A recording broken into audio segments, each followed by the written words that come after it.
নেপালে নিহত বিক্ষোভকারীদের মরদেহ হস্তান্তর চলছে। কর্তৃপক্ষের কাছ থেকে প্রিয়জনদের মরদেহ নিতে প্রতিদিনই মর্গগুলোর বাইরে ভিড় করছেন তাদের স্বজনরা।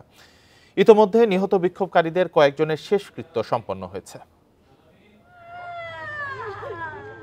কাঠমান্ডুর টিচিং হাসপাতালের মর্গের বাইরে এভাবেই কান্নারত অবস্থায় ভিড় করছেন নেপালের বিক্ষোভে নিহতদের স্বজনরা। এদের মধ্যে একজন করুণা বুদ্ধ থকি। গত সপ্তাহে নেপালের বিক্ষোভে মাথায় গুলিবিদ্ধ হয়ে মারা গেছে তার ২৩ বছর বয়সী ভাগ্নে যোগেন্দ্র নিউপানি। বর্তমানে এই হাসপাতালের মর্গে যোগেন্দ্রর ময়নাতদন্ত চলছে, যা শেষ হলেই তার মরদেহকে হস্তান্তর করবে কর্তৃপক্ষ।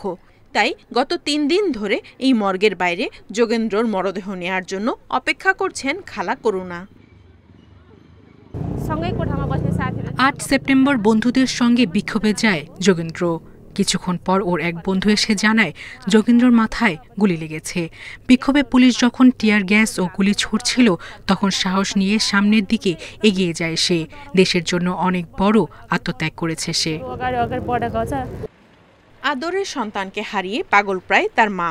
শেষবারের জন্য ছেলের মুখ দেখতে চান তিনি।